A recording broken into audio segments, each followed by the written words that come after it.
Well, spent the last half hour sitting here watching Donald Trump's announcement that he's going to run for president.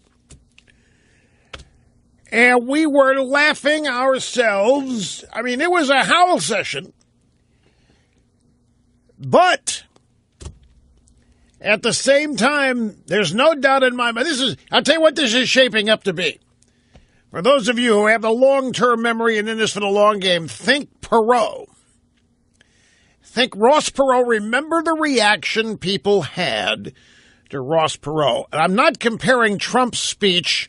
Perot got going with a speech to the National Press Club that was on C-SPAN.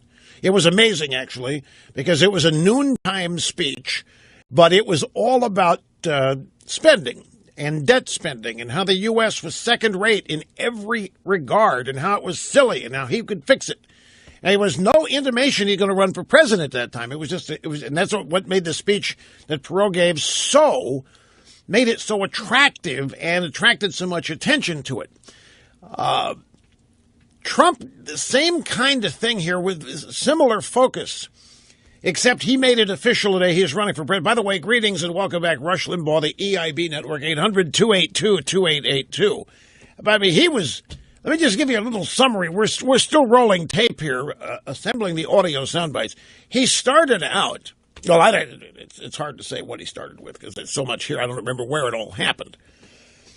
But, for example, he said about Mexico, they're sending us their worst people. They're sending us criminals. They're sending us the poor. They're just bad people. Some of them may be good people, but they're just bad people. And we don't need them. And it resonated. That's going to resonate. There's a whole bunch of people, just like Perot resonated. And the drive-by media, by the way, they're already scoffing. They're already discounting it. They're already calling it a circus act and this kind of thing. And it was not at all what he passed. He had a 10-minute speech that he gave out that was embargoed. That was not what he did today. Trump's many things. Serious businessman, he's a performer. He's got a performer's ego that was on display today. And some days when you see him, he's dead serious about things. This was improv. It was by no means on a teleprompter. He said to the end of the speech, and I'm going to build a wall. We're going to build the biggest, it's going to be the best wall. There's going to be a better wall anywhere in the world. We're going to build a wall on the southern border, and we're going to make Mexico pay for it. And the place went nuts. And then he said, leading up to announcing his net worth, which he said is required when you run for president, you got to submit the numbers. And he had this one piece of paper that he said his best accounting firm in the world had put together work. It took months because he's so rich. He said, I'm really rich. I'm really rich. I'm going to show you in a minute here. I'm really rich. It's things like that. You just, I'll tell you something happened. I was riveted watching this for a whole host of reasons.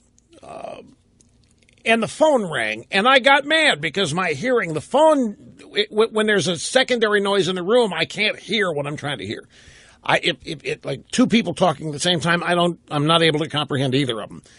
So I'm watching, I've got the sound up, which is very rare, and the phone started ringing, and nobody in the rest of the office here picked it up, and I just yelled, answer the blank phone!